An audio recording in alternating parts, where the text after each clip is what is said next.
Bonjour à tous et bienvenue sur Professeur Honkai. On commence à en avoir l'habitude avec la partie 2. Cette version est une version anniversaire et donc on a une nouvelle clé divine. Et cette fois-ci, la clé divine sera pour Theresa, serment de la lune rouge, ou Luna pour les intimes. Donc aujourd'hui, on va discuter de ce que fait cette clé divine, et bien entendu, ce guide part du principe que vous savez jouer Luna ou que vous avez vu le guide à son sujet. En version 8.7, Luna obtient une nouvelle clé divine, Pacte de l'amitié. Elle possède bien évidemment une version prix, Pacte de l'amitié, Éternité. L'intérêt principal de cette clé divine est de donner accès à l'anneau astral Graal de l'infini à Luna.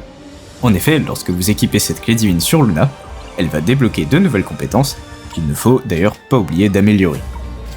Elles lui permettent de devenir un DPS Graal de l'infini, ainsi qu'un support pour les anneaux astraux Graal de l'infini et Loi de l'ascension. Elle garde également ses spécificités d'avant, c'est-à-dire DPS foudre, saignement et coups multiples rapides.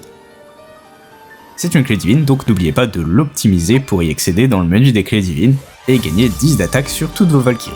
Une fois optimisée, vous pourrez la transformer en arme prix. Cette arme augmente beaucoup les dégâts de foudre et d'auto du porteur, les dégâts élémentaires et physiques de l'équipe, et les dégâts totaux subis par les ennemis. On va maintenant parler des changements niveau gameplay.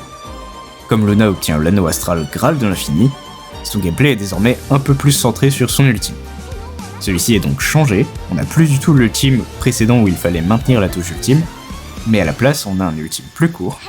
Cependant ce nouvel ultime fait autant si ce n'est plus de coups multiples que le précédent. Et cet ultime charge directement la barre et vous fait entrer en mode frénésie. Vous pouvez donc ensuite spammer les actifs d'armes comme d'habitude, ils sont un peu différents d'avant d'ailleurs, ou vous pouvez mettre fin à la frénésie plus rapidement en faisant un actif d'armes chargé. Comme les autres personnages Graal de l'infini, son temps de switch est réduit à 0 et son QTE est déclenché lorsqu'un allié utilise son ultime. On passe maintenant à son explosion stellaire. En explosion stellaire, le gameplay est en réalité très similaire. Vous faites un ultime, puis vous enchaînez des actifs d'armes très rapides. Les actifs d'armes en explosion stellaire consomment également des PC au fur et à mesure pour booster vos dégâts, et comptent comme des dégâts d'ultime. Vous pouvez ensuite switcher vos supports pour régénérer des PC, et revenir sur Luna pour répéter la rotation à nouveau. Et enfin, après avoir terminé sa frénésie, elle peut utiliser un nouvel ultime finisher qui va faire de bons dégâts et mettre fin à l'explosion stellaire lorsqu'elle est DPS. Si vous terminez l'explosion stellaire rapidement, la clé divine va aussi vous redonner de l'intensité en proportion du temps d'explosion stellaire qu'il restait, comme les ultimes finishers de pas mal d'autres Valkyries. En tant que support, en explosion stellaire, son ultime finisher sera disponible directement.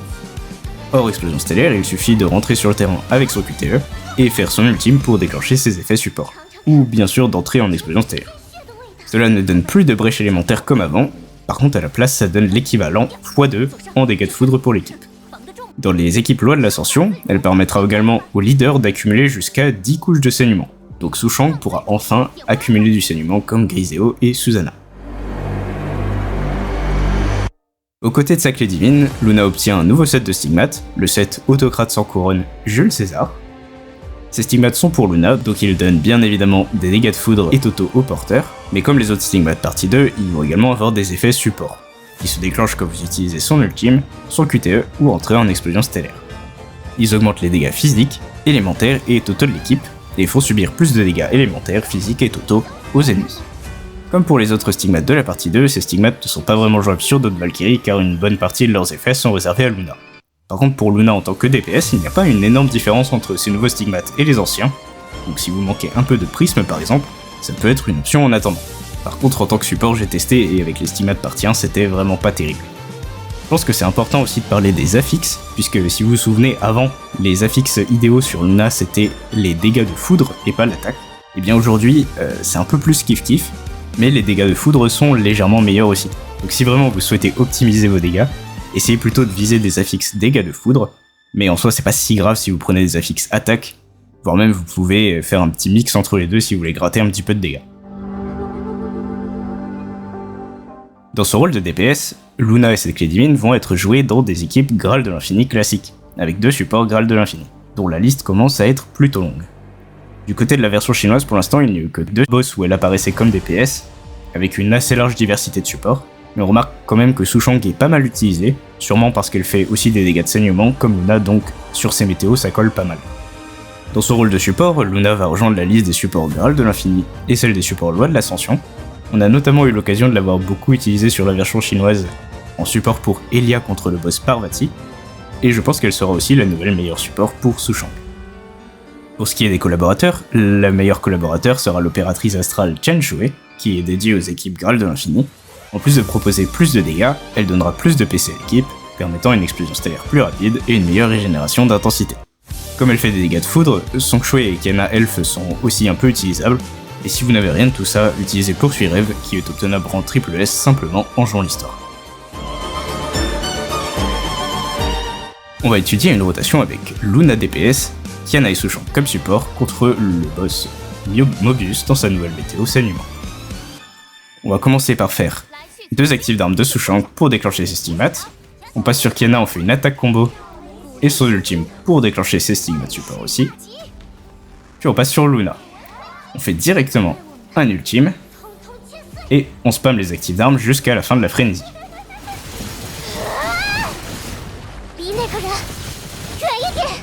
Ensuite là je vous remontre, en passant sur Sushang, on fait directement un ultime et ça va nous permettre de repasser sur Luna, refaire un ultime et refaire des actifs d'armes. Donc c'est un moyen assez rapide d'avoir des petits dégâts.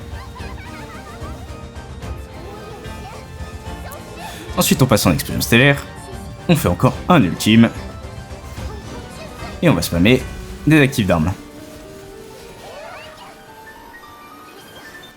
Puis je vais passer sur mes supports et faire leur ultime parce que j'ai Chen Shui WS.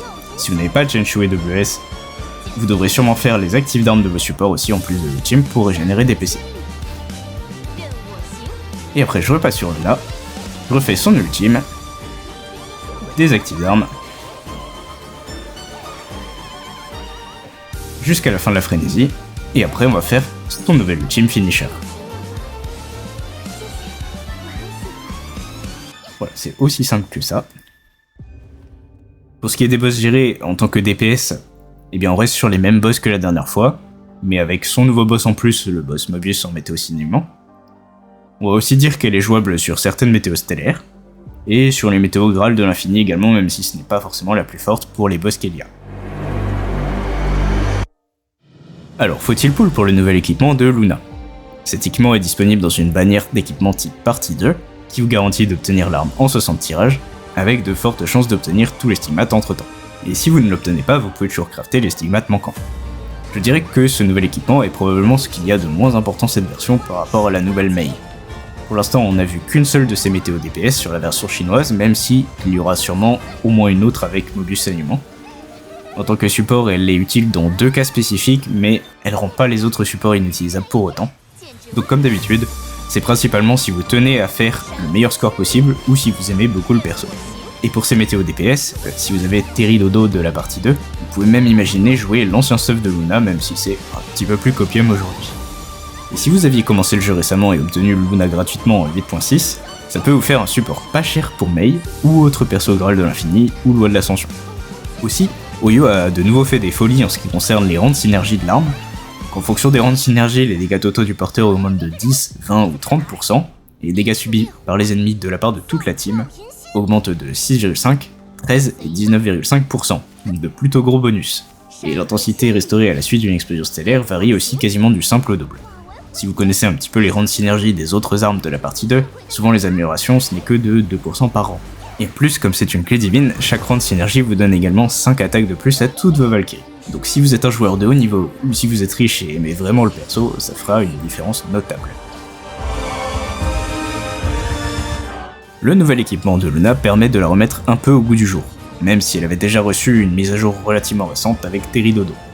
Comme je le disais, je ne pense pas que ce soit la plus haute priorité de cette version, je vous conseillerais plutôt de pull la nouvelle Mei d'abord, mais encore une fois, si vous êtes fan de Luna, il n'y a aucun souci à vouloir prolonger sa durée de vie avec cet équipement.